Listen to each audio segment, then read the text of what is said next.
Where do you stand, my boy? Where do you stand? You have two parts to the life that you want to live, or the life that you already live. But all of us have two parts in this modern world that we live in right now. Because production has gone up so much, human beings have taken it to a place where we have excess of the things that we need. So, because of that, there are two parts to go down. And I give you those two parts right now. It's either you're going to be a creator or you're going to be a consumer. Now, most of us tend to lean towards the consumer side. And the reason why we tend to lean towards this side is because it's the much easier side to go. It's the much easier part, consume other people's food, consume other people's content, consume other people's fashion designs, consume other people's happiness, but never creating your own. And it's just a thought that I had just sitting by the beach of what type of a person, who do you want to be? Which person do you want to be? Do you want to be the one sitting on the sidelines, acquiring joy, acquiring happiness from watching other people create? Or do you want to be on the field, going through the motions, going through the pain and the struggle, so that you can create something, so that you can make something of yourself? All of us, two parts. One is easy right now. It's always going to be easier to just lie in your bed and just watch YouTube, go on Instagram, go on Snapchat, read this, read that, read this person's book, read that person's book. But on the other side of that, there's the part where you become the creator. You start to make your own things. You start to make your own clothes. You start to make your own food. You start to make your own content. And you can feed that to the consumers because, as I told you, they'll never get away. There are always going to be two types of people. Two types. Two very different beings. Two very different mind states and mindsets. The reason why so many people choose to go the consumer side is because on the consumer side, there's no criticism.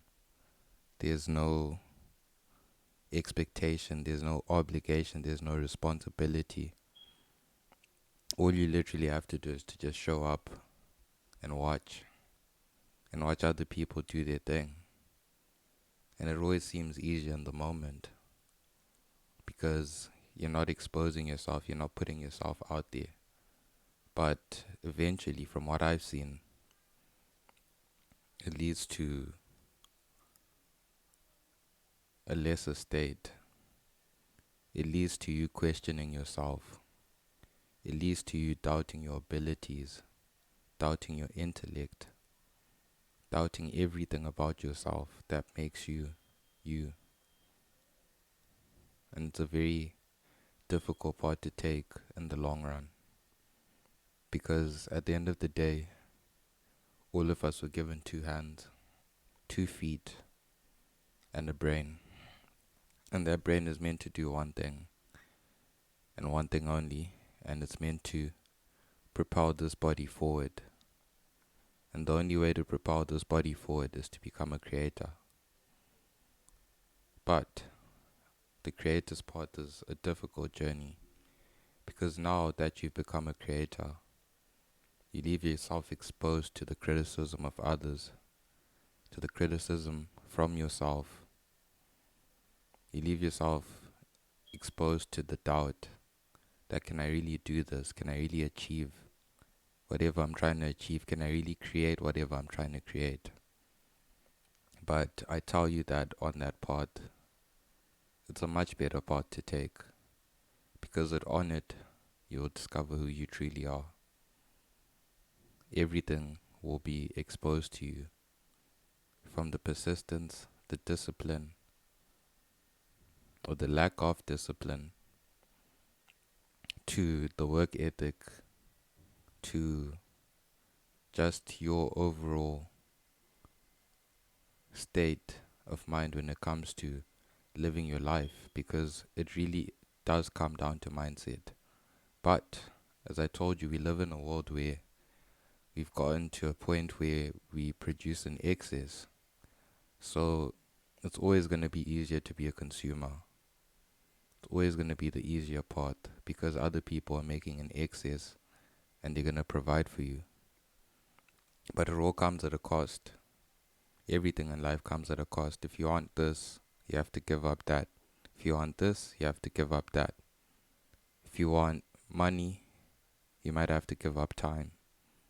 If you want more attention, you might have to give up your privacy.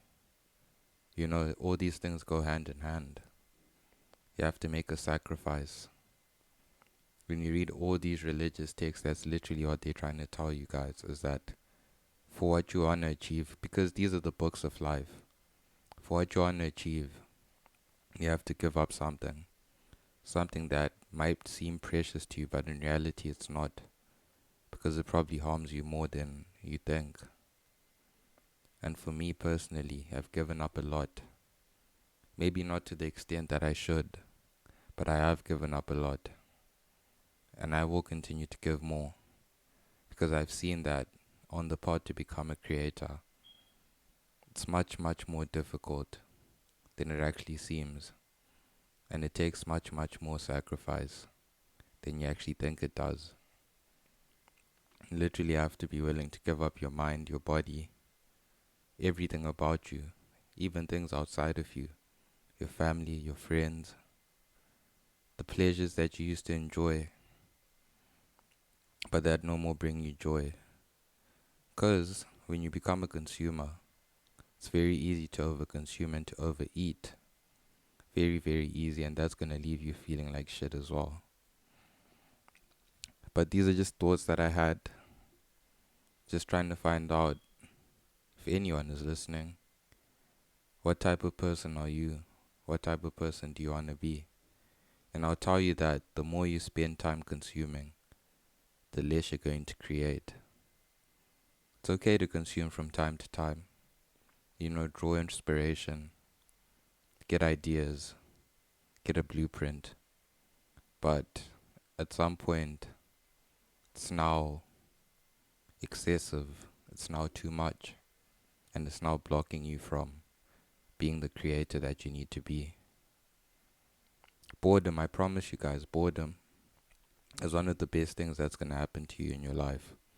And if you can sustain the mindset of being bored, just know that being bored will lead you to creating, because you won't have anything else to do. So I told you the problem with the world is there's too much, it's an excess. So now you don't even get bored. Or when you do get bored, you can just go consume some content.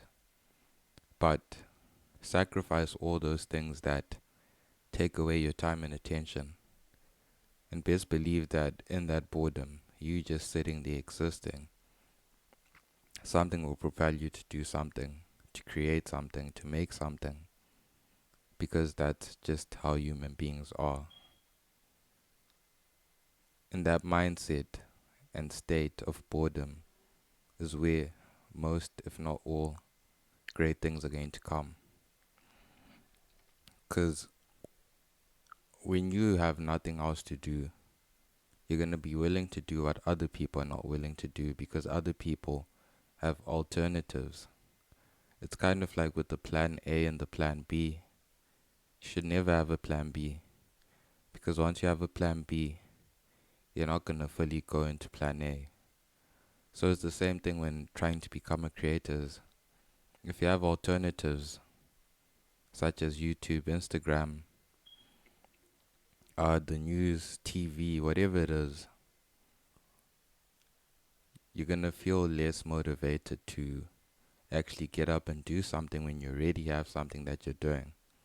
So I've seen for me personally that the best way to spark the creative mind is to abstain from all forms of entertainment in exchange for just a glimpse, a glimmer of creative juice, of creative source. Simple as that, guys.